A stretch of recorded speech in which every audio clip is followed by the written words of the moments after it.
Bonjour et bienvenue pour cette première vidéo de physiologie de la chaîne qui, comme vous avez vu, concerne en fait une vidéo qui va s'intéresser aux bases physiologiques, qui va être aussi une introduction aux grandes notions physiologiques et aux grands principes, donc qui pourront ensuite vous aider à bien comprendre les autres vidéos qui arriveront sur la chaîne et qui traiteront de physiologie de certains systèmes de façon un petit peu plus spécifique, mais avec toujours un fonctionnement qui correspond à la physiologie, et cette vidéo est faite pour ça. Et donc cette première vidéo concerne la première partie et il y aura une prochaine vidéo qui concernera la partie 2. Alors au niveau de l'organisation de cette première, enfin en tout cas de cette partie 1, tout d'abord on reverra les grandes définitions avec les termes importants qui sont physiologie, mais également l'anatomie assez rapidement. Mais voilà, pour bien comprendre les termes et surtout avoir les bonnes bases au niveau des termes et bien peser chaque mot. Ensuite, on verra également assez rapidement les grands niveaux d'organisation du corps humain qui permettent de comprendre, par exemple, si un certain niveau dysfonctionne, il peut y avoir un impact sur d'autres, etc. Donc on viendra sur ces grands niveaux et leur définition également. On verra ensuite les fonctions vitales, qui sont en fait les fonctions qui vont permettre la vie d'un organisme. Ensuite, les conditions qui permettent la vie d'un organisme. Et dans la deuxième partie, on verra un bloc qui est un petit peu plus complexe et qui est, je pense, un point qui est vraiment très important pour cette vidéo d'introduction, qui va concerner tous les mécanismes de l'homéostasie. On va revenir sur ce terme d'homéostasie, mais ceci sera traité dans la deuxième partie, et également les modèles qu'on peut utiliser pour qualifier l'organisme. On va donc voir les grandes définitions qui sont importantes à maîtriser pour bien comprendre la physiologie. Alors, avant de commencer à rentrer vraiment dans le vif du sujet, il faut bien comprendre qu'il y a deux grandes disciplines fondamentales que l'on va utiliser en médecine, que sont l'anatomie et la physiologie. Et je vais détailler un petit peu chaque discipline et les sous-disciplines qui peuvent y être associées assez rapidement, voilà, pour vous donner une idée un petit peu de ce qui peut être fait. Donc, anatomie, c'est tout simplement l'étude de la structure.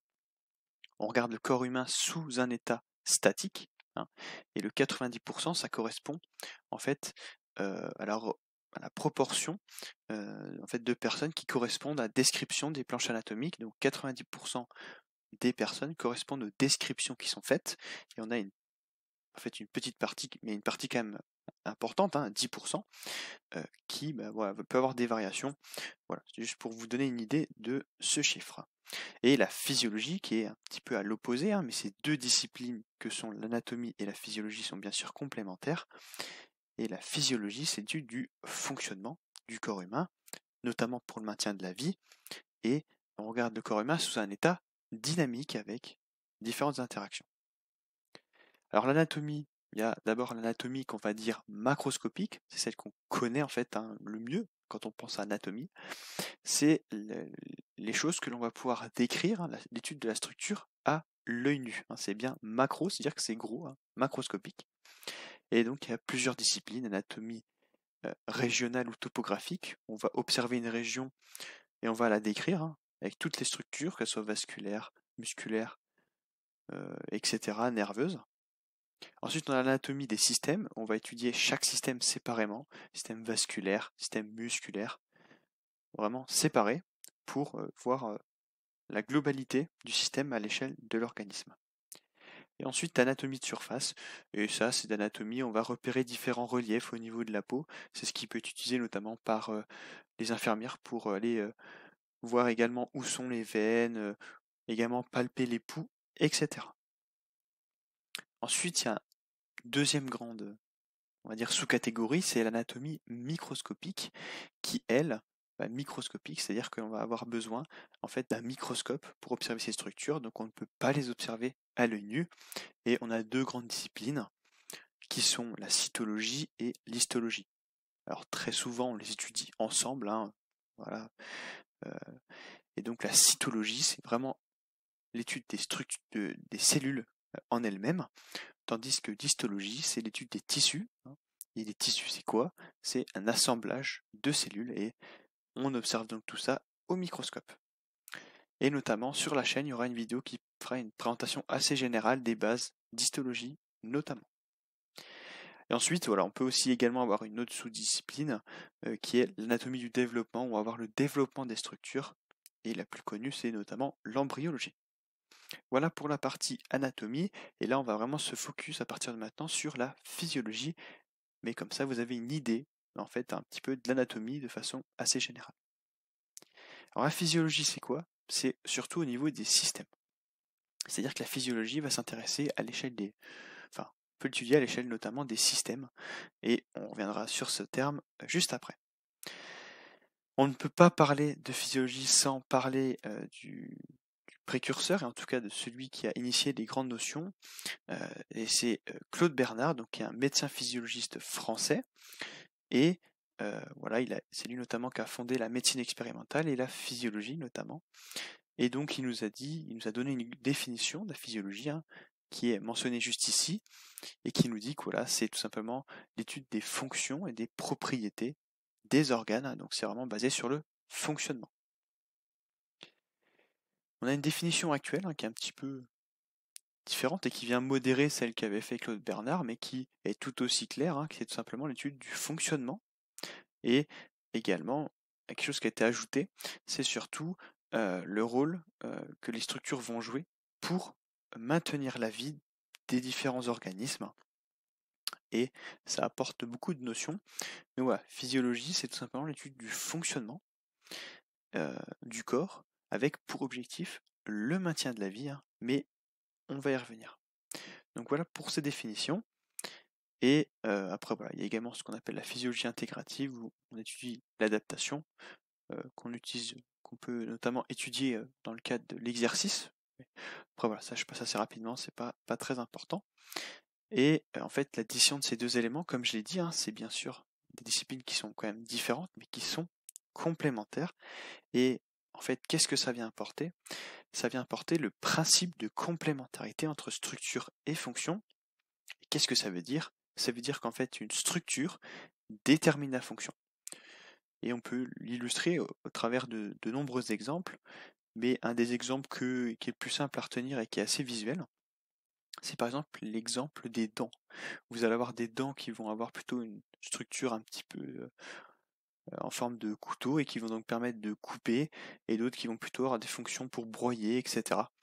Voilà l'exemple des dents. Il y a également l'exemple des valves cardiaques qui ont une structure particulière et qui vont permettre le passage du sang que dans un seul sens. Ou encore, vous avez également les alvéoles pulmonaires qui permettent les différents échanges. Donc voilà, ces deux disciplines sont bien complémentaires et ça apporte le principe de complémentarité. Maintenant, on va vraiment détailler les définitions qui sont inhérentes à la physiologie, et une des premières notions qui est importante, c'est la notion de milieu intérieur qui a également été définie par Claude Bernard. Et qu'est-ce que c'est que le milieu intérieur? Ça correspond tout simplement à ce qu'on appelle le milieu extracellulaire, donc qui est en dehors des cellules. Et concrètement, qu'en fait, qu'est-ce que c'est? C'est tout simplement, ça correspond au plasma, au liquide interstitiel et à la lymphe.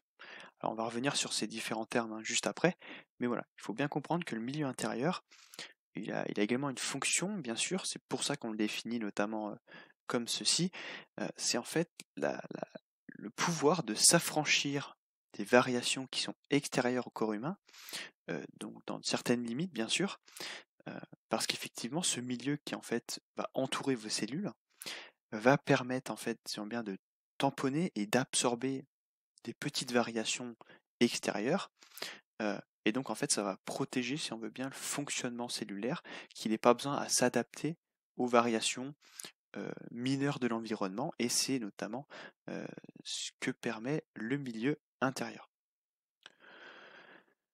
Ensuite, on a un deuxième grand terme qui est vraiment très important, qui est l'homéostasie. Et ça, c'est vraiment une définition qu'il faut bien comprendre, et si on comprend ça, en fait, on a compris l'objectif de la physiologie. En fait, c'est simplement la capacité de l'organisme de maintenir stable son milieu interne, donc l'intérieur du corps humain, malgré des changements de l'environnement.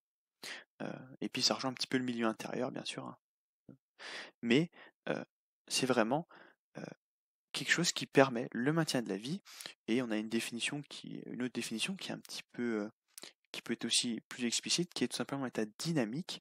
Et ça permet de maintenir en fait les variables internes, on va y revenir, dans des limites étroites, c'est-à-dire qu'elles ne varient pas, pour justement qu'il y ait en fait un milieu intérieur qui soit le plus stable possible et qui soit favorable au développement de la vie, enfin en tout cas au maintien de la vie, et, et qu'il n'y ait pas de problème derrière. Et je sais que moi enfin, il faut comprendre un petit peu la physiologie comme ça, c'est-à-dire que on est issu de milliers d'années d'évolution, et donc il y a eu un certain nombre de phénomènes et de processus physiologiques qui ont été sélectionnés par l'évolution. Et donc il faut toujours comprendre que les mécanismes physiologiques ont toujours pour finalité un maintien de la vie, et donc en fait une restauration des variables internes qui soient au niveau de certaines normes. Et donc tous les phénomènes que l'on va voir en fait vont avoir cet objectif final là, c'est-à-dire que la finalité de toutes les réactions, c'est d'avoir un état qui revienne à un état stable et dans les normes. Et si on comprend ça, voilà, on a vraiment compris beaucoup de choses.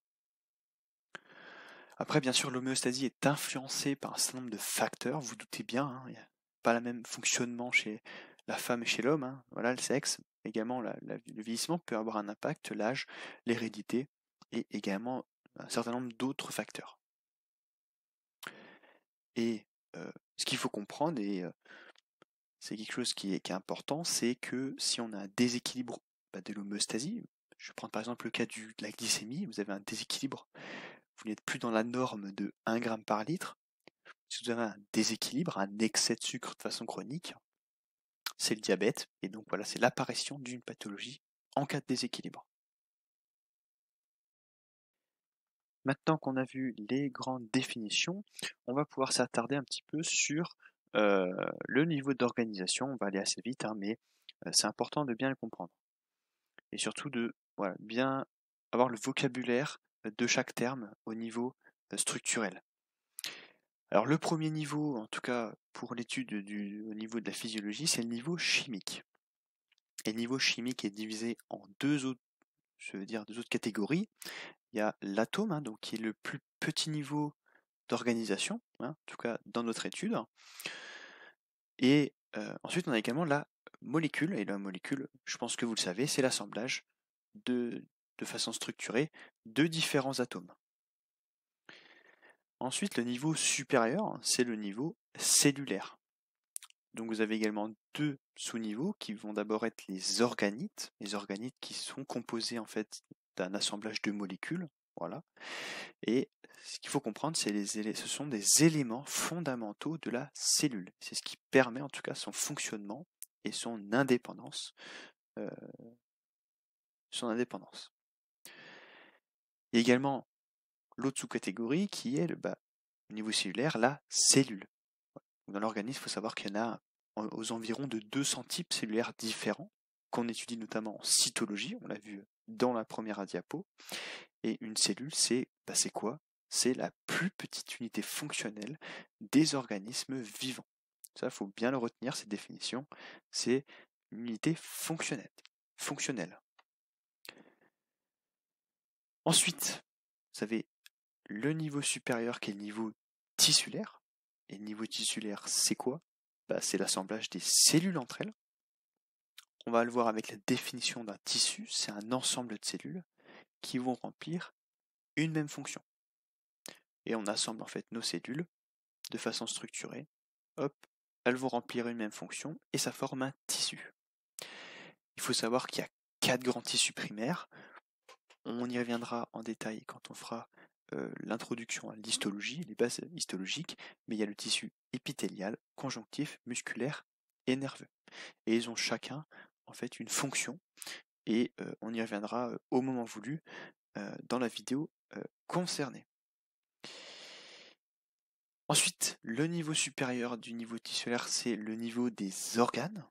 Donc il faut comprendre ce que c'est qu'un organe. C'est une structure qui va être distincte au niveau anatomique, c'est-à-dire qu'on va pouvoir la distinguer, on va pouvoir la séparer des autres éléments contingents, et il est composé d'au moins 2 types de tissus parmi les 4 que l'on a vus juste avant. Mais il faut bien comprendre que très souvent les organes sont composés des 4 types de tissus primaires. Et le niveau supérieur, c'est le niveau des systèmes. Donc on prend nos différents organes, on les assemble ensemble, et ils vont travailler de concert pour assurer une même fonction. Et c'est ce qui forme la définition d'un système. Et il faut savoir que chez l'homme, il y a 11 systèmes différents qui sont mentionnés juste ici, en italique, et l'objectif, ce sera dans les prochaines vidéos d'en voir les grandes généralités et un petit peu comment tout cela fonctionne. Voilà pour le niveau des systèmes. Et le dernier niveau, qui est le niveau le plus grand, c'est le niveau de l'organisme. Donc 6e niveau et le dernier. Et c'est quoi? C'est tout simplement l'ensemble des 11 systèmes qu'on met ensemble si on veut bien. Et donc bien sûr ils sont complémentaires et interdépendants, il y a beaucoup de relations entre eux. Et ils vont travailler de concert pour assurer le maintien de la vie, vous en doutez. Et il faut savoir que l'organisme, quand on pense à l'organisme, il faut directement penser à qu'en fait c'est un système ouvert, c'est-à-dire que le fait que l'organisme soit dans un environnement, il est en interaction permanente avec celui-ci, et donc on va donc avoir des entrées et des sorties. Et comme on peut le voir sur le schéma à gauche, voilà, on va avoir des apports, et on va avoir également des choses à éliminer, qui vont notamment être des déchets, et c'est ce qui forme des entrées et des sorties, donc il faut bien garder ça en tête. Maintenant qu'on a vu les différents niveaux d'organisation du corps humain, on va s'attarder un petit peu plus sur les fonctions vitales, qui sont au nombre de 8, et on va les décrire chacune. Et donc ce sont des fonctions qui sont essentielles au maintien de la vie. Donc la première fonction vitale, c'est tout simplement le maintien des limites. Et donc c'est quoi? C'est la séparation des différents espaces. Alors qu'est-ce que ça veut dire concrètement? Eh bien, il faut savoir que dans le corps, pour simplifier, on va avoir 2 grandes limites qui sont la membrane plasmique et une deuxième grande limite qui est la membrane capillaire, paroi capillaire, on peut aussi trouver ce terme-là, c'est la même chose. Et ces 2 limites, elles ont une propriété, c'est qu'elles ont une perméabilité sélective. Et c'est-à-dire qu'elles vont être imperméables aux protéines, mais perméables à l'eau et aux substances qui vont être dissoutes dans l'eau. Donc le petit schéma qui est présent ici vous résume bien les choses, et les différents liquides qu'on peut trouver et les différents milieux. Alors vous avez le liquide intracellulaire, qui comme son nom l'indique est dans la cellule, et qui est entouré de la membrane cellulaire. Là, pour l'instant, c'est juste marqué dans le nom, donc c'est vraiment simple. Ensuite, si on vient à sortir de la cellule, on passe dans le liquide extracellulaire. Jusque-là, c'est pas trop compliqué. Mais il faut rajouter quelque chose dans le liquide extracellulaire, c'est-à-dire qu'on a une partie qui va être dans les vaisseaux et une partie qui va être en dehors des vaisseaux. Alors la partie qui va être dans les vaisseaux, elle est contenue par la membrane capillaire, notamment le plasma sanguin. Et en fait, ce qui va être en dehors de votre vaisseau sanguin, mais qui est dans le liquide extracellulaire, c'est ce qu'on appelle le liquide interstitiel, et il a un rôle majeur, il permet de faire le lien entre votre cellule et votre vaisseau qui vient apporter des éléments pour le fonctionnement de la cellule. Voilà pour faire simple au niveau des différents compartiments qu'on peut trouver. Et donc le corps doit maintenir ses limites, notamment par ces 2 limites majeures. Et il y a également la peau qui vient protéger contre les éléments extérieurs, des agents microbiens, des rayonnements, etc. Mais également éviter la perte des éléments qu'on a à l'intérieur du corps, notamment les liquides. Voilà pour cette fonction. Ensuite, deuxième grande fonction, c'est provoquer et de permettre la production du mouvement, donc qu'il soit volontaire ou non volontaire. Donc c'est bien sûr permis par le système musculaire, et on a également le système qui va être lié au squelette, qui va permettre de faire la charpente du corps. Vous avez les muscles squelettiques qui sont eux volontaires, pour la marche, pour l'interaction avec l'environnement, et les muscles lisses qui eux sont involontaires et qui permettent le mouvement des différents fluides dans l'organisme. Et on peut prendre l'exemple des aliments, où le mouvement des aliments dans le tube digestif se fait grâce au péristaltisme. Et le péristaltisme, c'est tout simplement une certaine organisation de la contraction du tube digestif qui permet l'avancée de ce qu'il y a dans le tube digestif en aliments. Également, un terme qu'on peut retenir, c'est ce qu'on appelle la contractilité. Et ça, c'est la capacité des cellules musculaires de se raccourcir.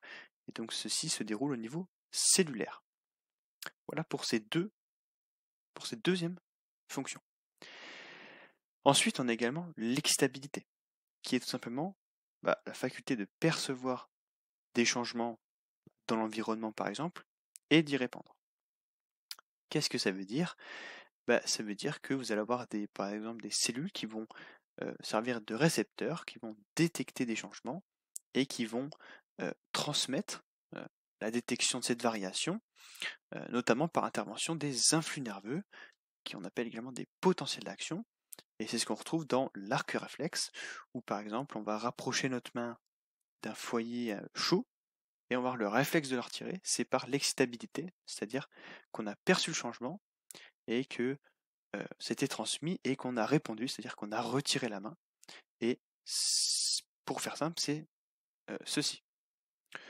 Et vous avez également un schéma d'un potentiel d'action, mais on y reviendra dans la vidéo correspondante.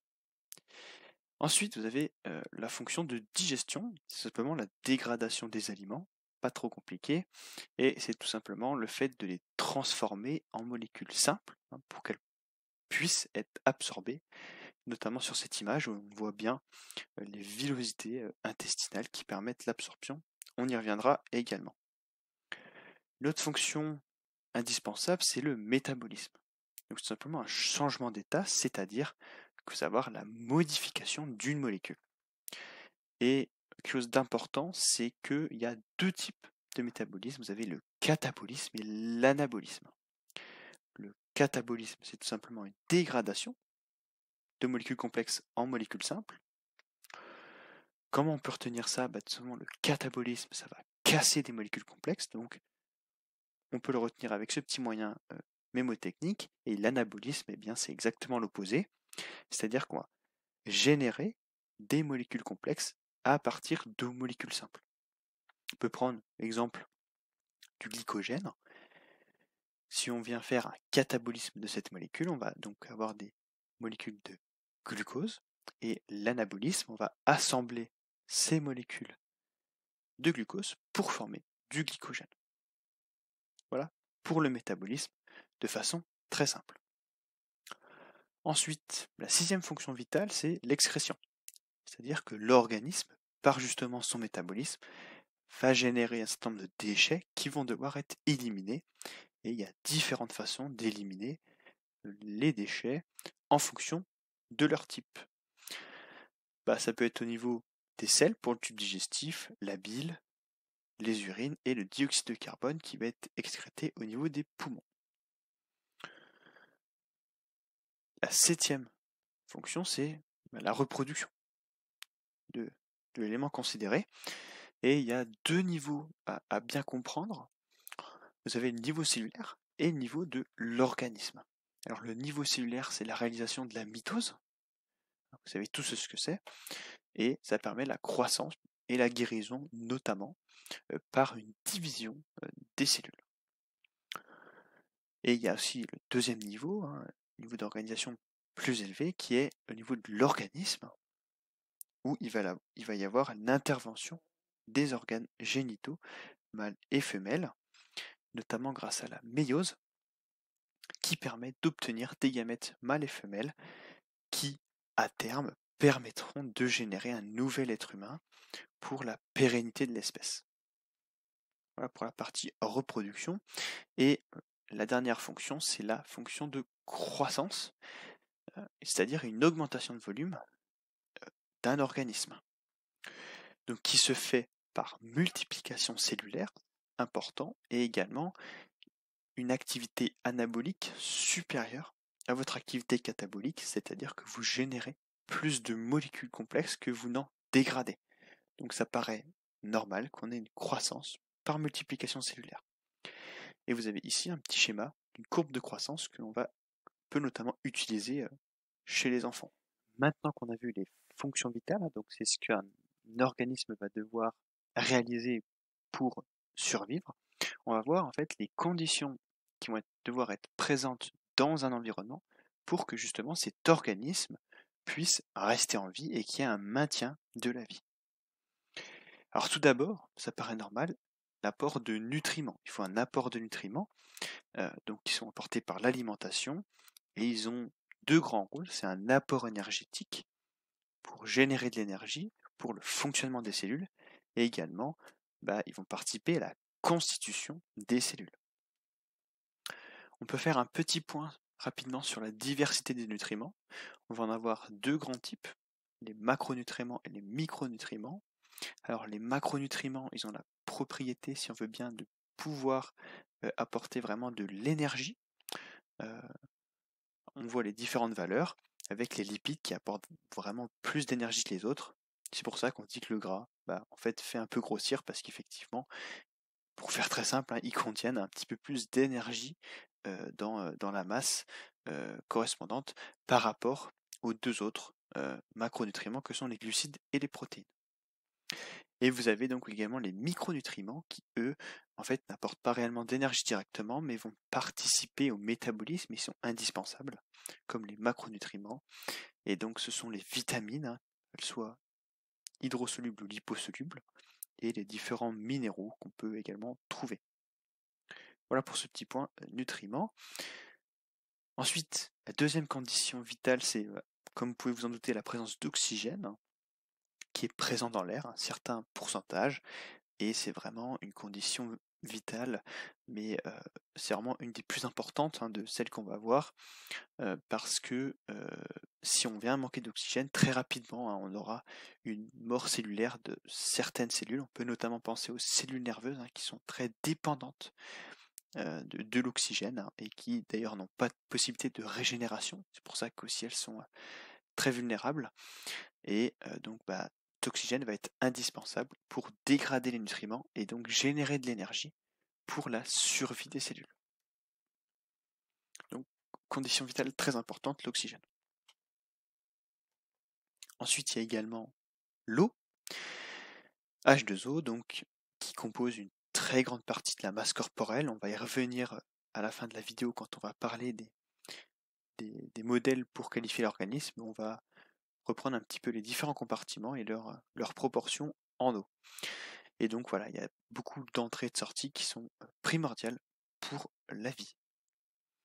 Ensuite également une température corporelle qui reste dans la norme, qui est de 37 degrés Celsius, et toute augmentation ou diminution de cette température va avoir un impact sur les différentes vitesses de réaction, notamment du métabolisme qu'on a vu juste avant. Et si on a vraiment une augmentation très importante de la température, donc on aura une augmentation de la vitesse des réactions, mais également une dénaturation des protéines qui peut avoir un certain nombre de conséquences sur un certain nombre de fonctions. Et a contrario, une diminution provoquera une diminution de la vitesse de réaction. Pour ça que le froid, pour conserver notamment les tissus de la dégradation, c'est pour cela. Et voilà, la majorité de la chaleur est produite notamment par le système musculaire, parce que le système musculaire, en fait, n'utilise pas des voies d'énergie très rentables, et en fait, la majorité de ce qu'il produit est perdue sous forme de chaleur. Mais on y reviendra. Et la dernière condition que je présente ici, c'est la pression atmosphérique. Donc, qu'est-ce que c'est concrètement? C'est la force exercée par l'air à la surface du corps. Je vous ai mis la norme. Mais en fait, pourquoi c'est important? C'est parce que ça permet les échanges gazeux qui soient le plus efficaces possible. Et on peut illustrer en fait un manque d'apport d'oxygène, non pas à cause de la composition, mais à cause de la pression. avec l'effet altitude, c'est-à-dire quand vous montez en altitude, hein, vous avez une diminution de la pression. Et si on veut schématiser très simplement, en fait, l'air va rentrer moins facilement dans vos poumons et donc vous aurez des échanges gazeux un peu réduits et tout un certain nombre de phénomènes qui vont se produire pour compenser.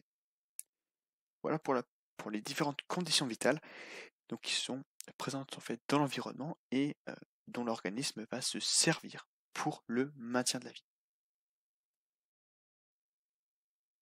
Et bien voilà, on en a terminé avec cette vidéo. En termes d'ouvrages que j'ai utilisé principalement cet ouvrage-là, Anatomie et physiologie humaine, 11e édition.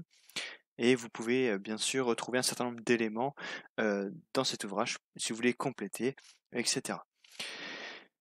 En tout cas, j'espère que cette première vidéo de physiologie vous a plu. N'hésitez pas si vous avez des retours, hein, bien sûr, dans les commentaires. Et n'hésitez pas surtout à vous abonner à la chaîne, Maître Physio 9001. N'hésitez pas également à partager la chaîne et à rejoindre le serveur Discord qui est présent en description.